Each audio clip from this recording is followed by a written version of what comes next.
She was born, speaks from her heart, and she's precious to us, so we're just so pleased, honey, that you could be here. Thank you very much. You're right on. I do speak from the heart, and I try to bring the brain in a little bit too. And honestly, when you connect with that brain and that heart of yours, that's when the passion happens. So you'll hear some times where I might get pretty passionate. But yes, my name's Lori Paul, and I'm the daughter of Maynard Paul and Lois Leander. They both grew up here in Atlantic, so it's kind of wild that I'm here. They didn't think that I would grow up and be talking about sex and sex trafficking when they had me, but all of us are here because two people had sex, right? So it is what it is. We're just gonna say it, all right? And you know, we're a little older than test tubes, so we can't say test tube babies, but that's why we're here. And so that's part of what's going on out in this crazy, crazy world of ours right now. And they're going to get this set up. But I just want you to know, this isn't the most fun topic in the world. I certainly didn't want to grow up and have to do this by any means. But if it is kind of like, just like, oh gosh, just take a big deep breath as I'm going through, honestly. Or if there's times where your thoughts are kind of just getting crazy with you and running away, just kind of tap your hand, remind yourself, oh, I'm here. Don't go chasing those crazy thoughts. And something else I'm going to teach you to do too, and we're going to do this at the end. The animals were given this good medicine of how to just shake it off. When the rains would come or they're muddy, you've seen that dog or the bear or whatever, and they so if it gets real bad and you need to shake it off, but at the end we're just going to get that off and then plan us doing something really good for you after this, because all of you are very brave to be here. This isn't a fun thing to talk about, but it's something we got to talk about. And this has been something that's been hidden a long, long time, that's really starting to come out to the forefront. But it's nothing new, sadly to say. Okay? Are we going to find my little spot? Perfect. All right. I couldn't even remember what I named it. I work for an organization, or did. I just recently resigned the 1st of September. I worked for an organization called Breaking Free. And it works with women that are trying to get out of the life of prostitution, sex trafficking. You don't have sex trafficking without prostitution, okay? It's the purchase of somebody for sex and the sale of somebody for sex. And so that's really what that is. So we're just jumping right in there. He's gonna find my little spot there. So as we understand that and we look at our culture, there's been a lot of things why it has amped up to the degree that it has. And so I'll talk to you a little bit about that. We're going to just start out. I don't remember what my first slide is. Are we finding it? We're getting it. Okay. And we'll click through as that loads. We could probably just jump to the second slide. Okay. So I'm just starting to do this now independently. It just was like phenomenal that Auntie Amy said, hey Lori, can you come and talk to Kiwanis? I said, yes. And so I looked, so this is just really what I said. I looked you guys up on social media, on Facebook, there you were. And I got to see all the amazing things that you're doing. And so I see your hearts. You're about the good. And man, you're going into some stuff that's kind of tough here, but I just want to thank you for this and facing this head on. This is a good thing. So we're going to click on to the next one. So what is human trafficking? You hear that term too. So there's labor and there's sex trafficking, all right? So I'm going to be talking about sex trafficking, but ultimately it's when one person obtains or holds another person in compelled service. And so there's a lot of different reasons why that happens or how that can happen. Go ahead. Click to the next. So this is what we say when the women come in, because a lot of them don't even know necessarily that that's what they're involved in. And that sounds like, what? How could you not know? But some women are maybe addicted to drugs or alcohol. And their pimp, their trafficker, ends up being their drug dealer first, and then he rolls them into something else. So they don't even realize. Or we've had some women go, well, sometimes I would sleep with the landlord, and that would take care of rent for that month. Baby girl, that is exactly what we're talking about. And it's exchanged for something.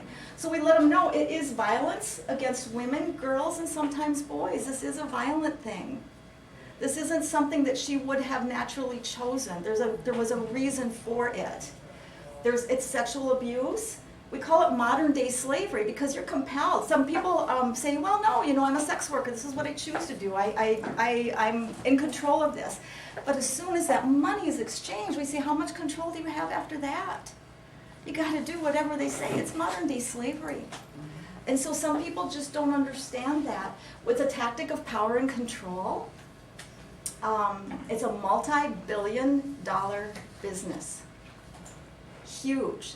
So that's a big part of why this is such a problem. It's lucrative. It's victimization of not just women and girls, but also boys, young men. And your pimp, your trafficker, isn't always male. Sometimes it's female. So we need to be aware of that too. So I'm just breaking some of our boundaries here a little bit to open up so that we can understand really the scope of this. And then also it is an epidemic, and I will say that it is an epidemic right now in our communities. So it's in the cities, it's in the suburbs, and it's in the rural area. And some of the places that it happens that you wouldn't even imagine or think about is going on. If it's the fishing houses or a cabin, places you wouldn't even think of. There's trailers, there's truck stops, there's all of these things where it takes place that you wouldn't think of. And sometimes it might be a neighbor's house. And you may not even realize that either. So there's things just to start to begin to think about. Go on to the next. So here's the scope of it. It is the second largest criminal enterprise worldwide. Again, 100 billion in profits from sex trafficking. It produces continuous profits. So this is why it's turning into be such a problem, because those that have been the drug dealers or the gun sellers or whatever things that they were doing to make money are realizing, well, if I sell my drug and I give it to you, I've got to go get more to sell to the next person and the next person. But a woman or a girl or a boy or a young man can be sold over and over and over again. And so it's very, very lucrative. With the women that we worked with, on average, they would have about 10 different buyers a day. Can't even imagine that. And I'll put this into scope for you a little bit too. How you doing? We need to shake yet? Okay, all right. To put this into scope, this was something now, and this is part of why I had a hard time working where I did, but they would be into harm reduction. And so they would purchase condoms for the women because not everybody was instantly leaving the life. She might be coming in just to rest for a minute, or know somebody cares about her. Are you hungry? Do you need some clothes? Something like that. Because the people that we see, they're in poverty or below. They're not getting the money, somebody else is. And so this organization provided condoms for the women. And so one time I was at the copier and I turned around to pick up what I thought was paper, and I almost threw it over my head. It was a box of, 1,000 condoms. I thought, well, we're going to have that for a while. And there were, 4 boxes of them. And I started to do the math and think about that. Well, no. If one woman sees, 10 people in a day, she's gonna go through this pretty fast. You start to do that math, okay? So if you think about that and her and those situations, and you think about, okay, 300 guys in a month, and we know in Minnesota that typically we've got about between 8,000 to 10,000 people being trafficked. You start to do that math of 8,000 people in a day having to have sex with 10 different guys. That's 80,000. All right? So this is the part we need to talk about. There's a lot of people that are living this life are guys that aren't talking about this. They're hiding it. And that's something else that I did too, is I worked with men that have been arrested for purchasing sex. Okay, I'm going to have you click onto the next one. So this is where the epidemic part has come, to the level that it is. In 2013, pornography revenue in the United States was estimated at $12 billion. In 2017, it was estimated at $97 billion. In 4 years, it went from $12 billion to $97 billion. Now, I don't have the numbers right now for what 2020 is. It's hard to read this. But Pornhub is a main location where people find pornography on their phones, okay? And Pornhub, at the end of the year 2019, they put kind of their brag thing about all that they've done, how many people, how many hits, that type of thing. And one of the things that they said was that there was enough new content uploaded in 2019. So that means other people are taking films. Some of it is rape and abuse, it's drugging people, but it's films of sex. And they upload it to Pornhub. They said in 2019 they had enough new content that if you started watching it in 1850, you'd still be watching it today. It's that much. And so, yes, this is disgusting. Our little phones, full of great information. But oh, are they dangerous? Because that stuff pops up. So not only do we have the predators for those that want to get somebody to sell them, is we've got predators who are trying to make buyers, purchasers. And so I'll share with you, and my son knows that I do, but when he was 11, I found porn on his phone. And I was like, oh, my kid, my boy, my baby boy. And it was tab after tab after tab. But you think about that. And how easy that is for one thing to pop up, maybe a woman with a big chest or whatever, and oh, and you stop and you look at that for a minute, and all of a sudden they notice that, and you're getting another, ad or something else coming up. And as kids, we're all sexual beings, right? None of us would be here if it weren't for that.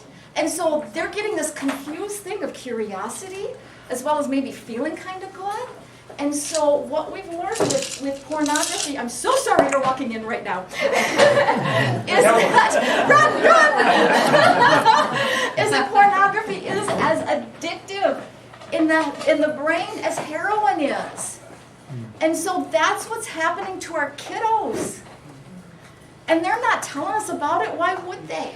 But think about how much our kids are set alone by themselves, or we are, or whatever it is, but what they're finding out with pornography and why it's just so impactful, not only because of the addictive part of it, is that some kids that have been really more apt to get involved is that they are lonely, or maybe they're being bullied at school, or they feel like they're not doing very good, and so for whatever reason there's some sort of a little bit of comfort there, or that triggering of the dopamine is what it's called.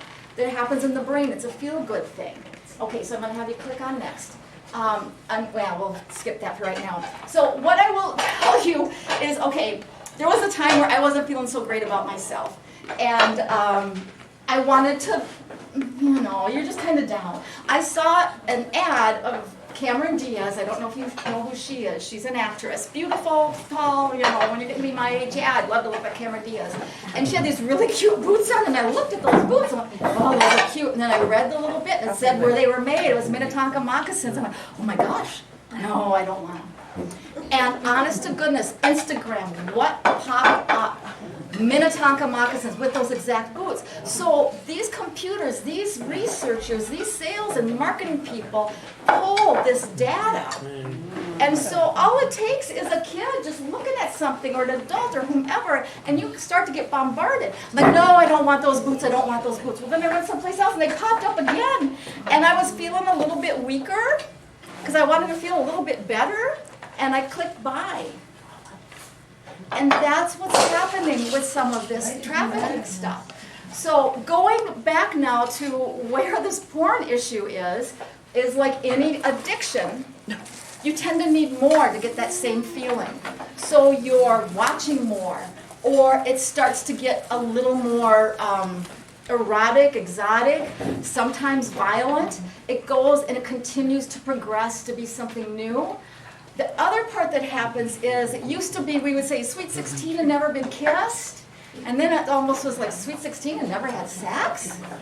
And then it starts to go 15, 14, 13, 12, 11. Because we have this desire, this just natural in us, of that innocence, of that purity. And yet, it's so distorted with what's happening because of just this infiltration of pornography that is just at the click of our phones.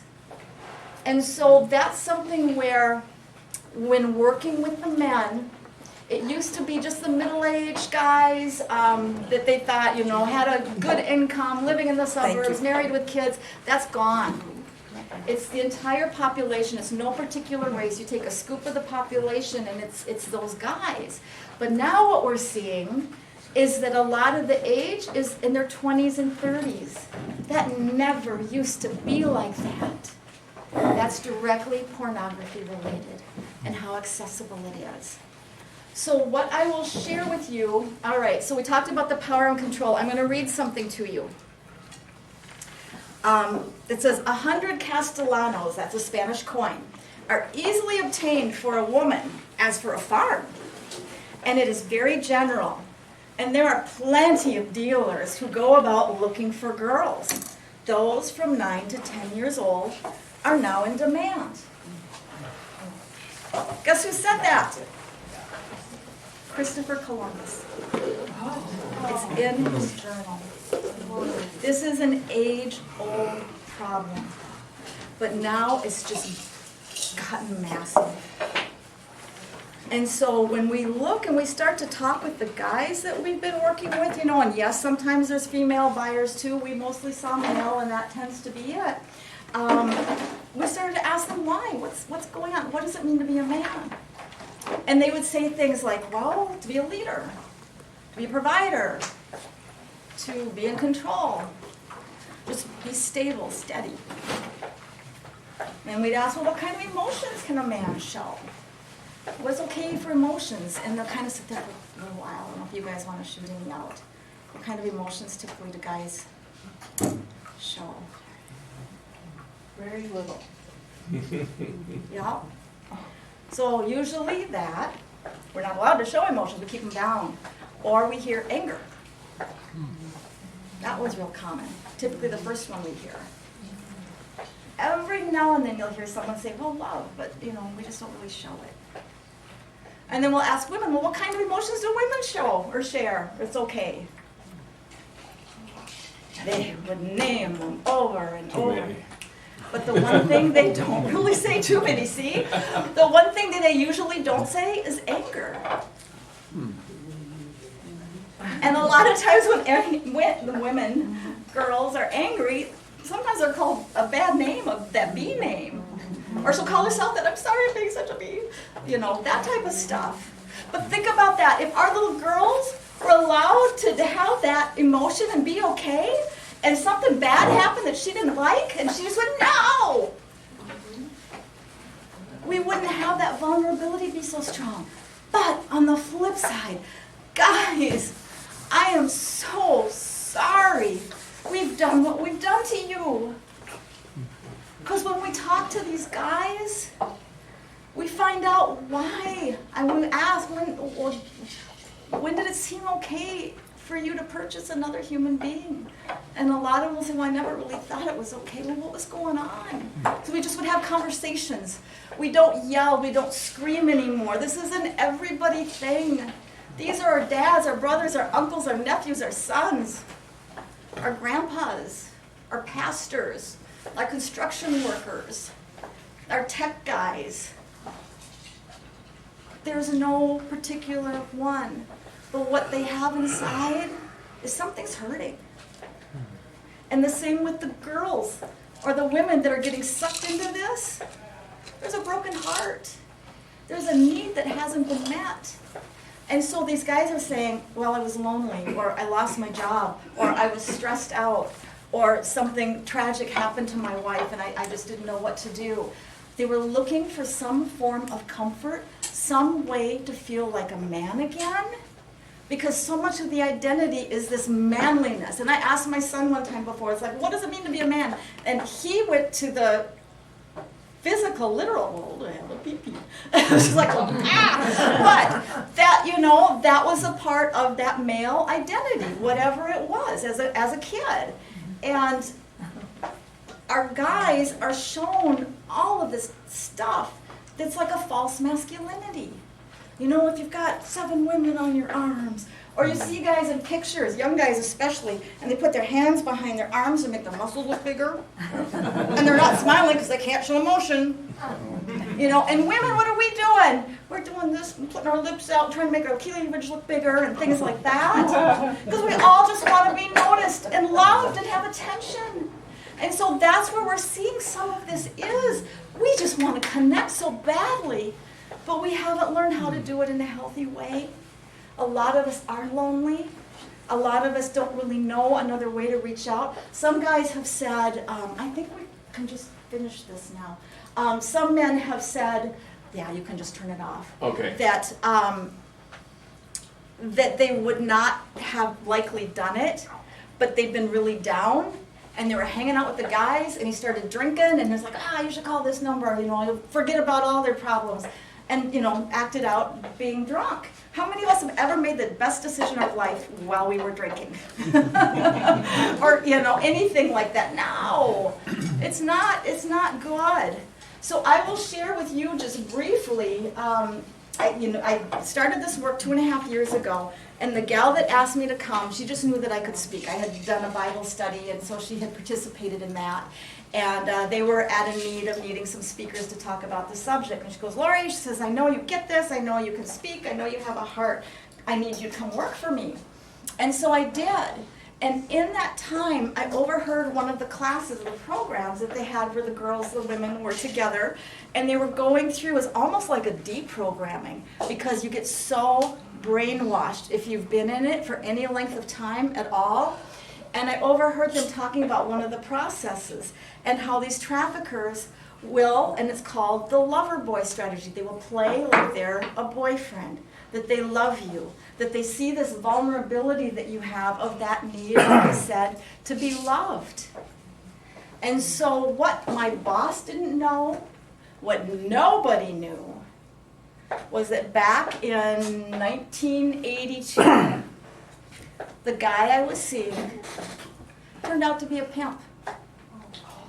And I didn't know that until it was obvious. We didn't go to my place, we didn't go to his place, he brought me to a hotel. And that's when I knew. But I thank God, by His grace, I did not love him enough to be that for him. But there are a lot of girls that are so desperate for that. No matter what. You see people in other countries drinking filthy water that you would never touch, and you would think, oh, why would you? Oh, it's horrible. There are people who will take horrible relationships just to have a relationship. Another thing, too, for vulnerabilities is sometimes there's just anomalies. Maybe it's fetal alcohol or autism or something where she's vulnerable. Maybe it's generational. There was one woman, she tells her story, it was rural Minnesota. She grew up in a house on a farm with her grandma, and she had cousins. And she ran to Grandma, and she goes, Grandma, she goes, they're touching me in bad ways. And Grandma says, well, boys will be boys. And she ran for help. But she didn't live with her mom. Her mom lived someplace else. But she knew when she was 8, she'd get to go live with her mom. And so her 8th birthday came. She got to go live with her mom. And that first night, her mama set her on the edge of a bed, gave her a crack pipe, had her suck it in, and then sent in the first man. Oh. So Grandma knew, Mom knew, and she grew up like that. And again, by the grace of God, it just doesn't make any sense how she was able to say, no, this isn't for me. But there are people that grow up that way. And there's little ones where they're used to Daddy doing that, and then Daddy will make an exchange at like a fair. You know, like he's going to go to the bathroom and then just puts his little girl's hand into another man's hand. And away she goes. We have stories like that too. So we can never fully understand the means or the ways this stuff happens, but there's a brokenness inside us. And so there's times where, like I said, I bought those boots Sometimes I'll grab a donut if I'm stressed out. Do I know it's not good for me? Yeah, but I'm gonna eat that donut and it's so yummy at the moment, but then afterwards I feel crappy. And sometimes that happens with pornography too, or worse. Going further with that. So this is where we are. This is where this time is, where it is just so off the charts because of the availability that we have on our phones, because a lot of our consciences are being seared, where it used to be our batteries are real strong. No way, you're not going to do that. But it gets weaker and weaker, and eventually it's not even hardly beeping anymore when the smoke comes, or we may just pull out the batteries. And we're not being real conscientious of those around us, of connecting with them. Male and female. When my little boy would fall down, we'd be, tough it up, get up, you sissy, you crybaby, you know, that type of stuff. I'll admit that, it was horrible. Buck up, little man. When we should have been picking him up and going, shh, shh, shh, shh, shh, just like we did his sisters. And when he was done crying, put him back on the floor and letting him go. We have guys where it's just so normalized, you know, naval guys, it's like, well, I didn't think it was that big of a deal. Every time we go to port, there were the women and that. And it's like, yeah, they know where the buyers are. You work hard, then you play hard. That's why there's issues sometimes with what they're saying, you know, with large construction areas where it's primarily male. Guys get together and they egg each other on, or they bond over women that way. Talking about, hey, check her out, you know, that kind of stuff. We can stop that. We can start to respect one another and teach our kids, our grandkids. We can do something about this just by showing care and love. Hey, how you doing today? How are you feeling today? Well, I don't know. Well, okay. And you can just offer opportunity for different emotions, things like that. Give each other safe places to talk about these things. You know, just like I opened today, you know, we're all here because two people had sex, you know? Or ask the question, what does it mean to be a man? What does it mean to be a girl? And start just simple conversations to do with our little ones. But the main thing is, of what we can do, is pay attention to one another. And we don't have to dress a certain way to get attention, but just acknowledge one another, care, do that check-in. Police are starting to learn that now. Do a check-in, man. Because you don't want them to go off or get angry or whatever it is, but hey, how you doing? For me, you know, I said Father, Son, Holy Spirit. I can't not talk about that part. When we work with women, we see a lot of times that cycle repeat, because that's really all they knew when they get stressed. Well, or I'm short on money, well, I know I can get it this way, or I can do that. You know, they fall back to the old ways. But it's really the ones that engage in that spiritual part, that faith part, because that's really where our conscience is coming from. How otherwise do we know between good and bad? When they connect there and start to be more prayerful, just the strength that they have in that is really, it makes a difference. But the other thing I would say especially is that mercy and grace and forgiveness, and the next day the mercies are new. Because we screw up all the time. And thank goodness for that part. That people know, okay, so we establish when we work with people, we say, be kind, for everyone you meet is fighting a battle you know nothing about. And so there's these different things going on within us. So to say, what would I look for? What might be a problem? How could I possibly recognize it? If you see a girl or a boy or, you know, a woman who looks like she's, one for sure, typically high, because you can't do that without medicating. The other thing is that she may look just a little bit disheveled, maybe thin. She's not making eye contact. She's not speaking for herself. Extremely passive. Passivity is something that they prey on. Okay? So what I would say and what I say to the youth and just, you know, who they are and all of us, you think about a herd of animals. I'll use buffalo because I'm going to South Dakota. You think of a herd of buffalo and you think about the predators, and you might have this little one just go run off by itself. But when they're away from the group, that's when they can get taken down. So let's not let our kiddos be off by themselves like that. Or the other part, the older or the sick ones. Pay attention if someone is just showing some things that maybe, doesn't look that healthy or they're not doing so good. That connection is key. It is key. But we all have the ability to change this. And just to start the conversation, to be aware, to love better, to talk better, to encourage better, to say you matter. Hey, how are you doing today? The most empowering thing I think I had was growing up in school, and I had a teacher who was talking about, well, who are the best athletes? And people are going, football players, hockey, wrestlers, that sort of thing. And then he stopped, and he said, the dance line. And I went, I was on the dance line. I never thought of myself as an athlete before. He says they practice every single day, fall season, winter season, spring season.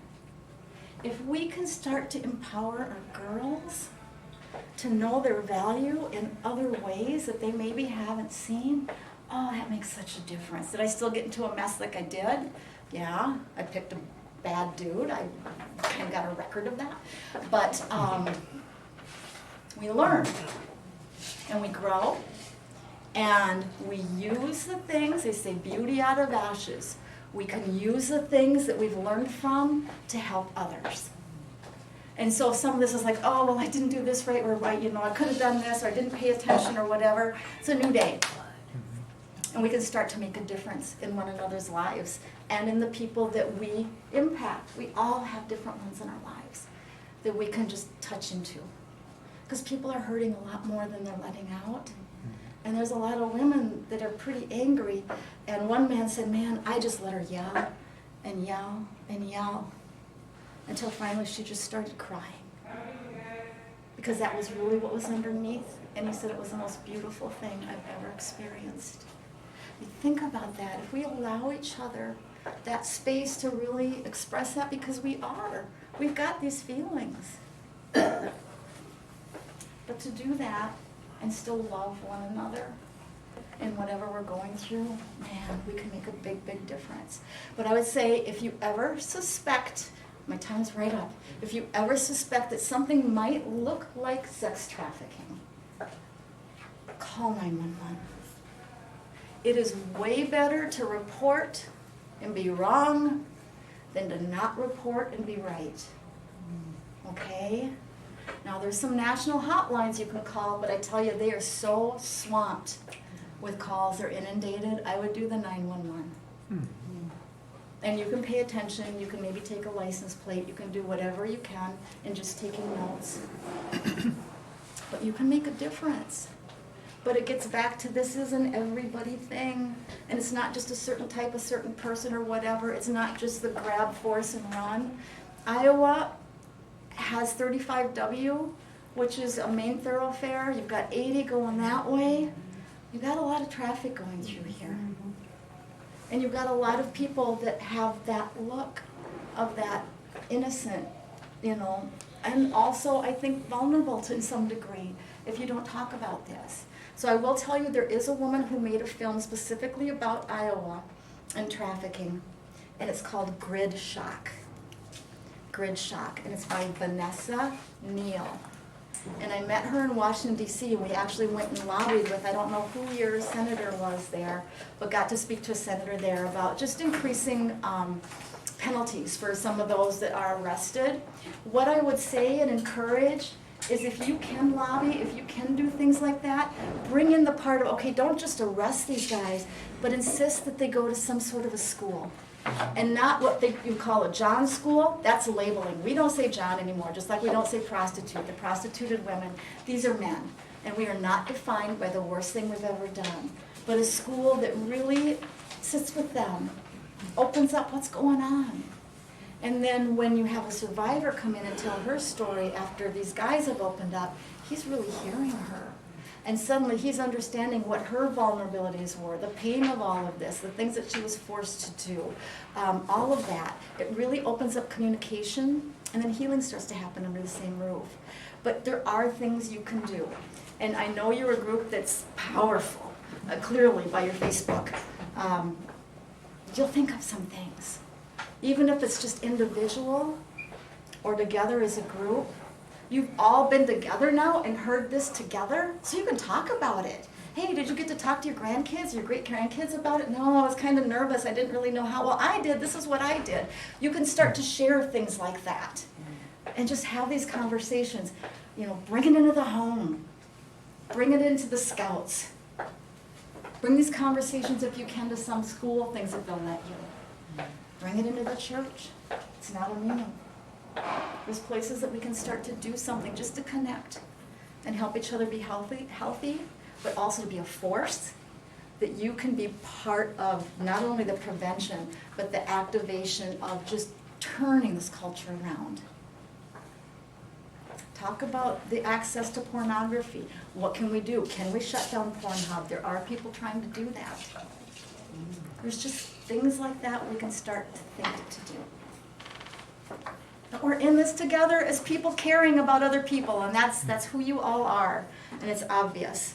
And you all had people you wanted to sit with and talk with. So you already have that connection part in yourselves, and you can extend it out now to others.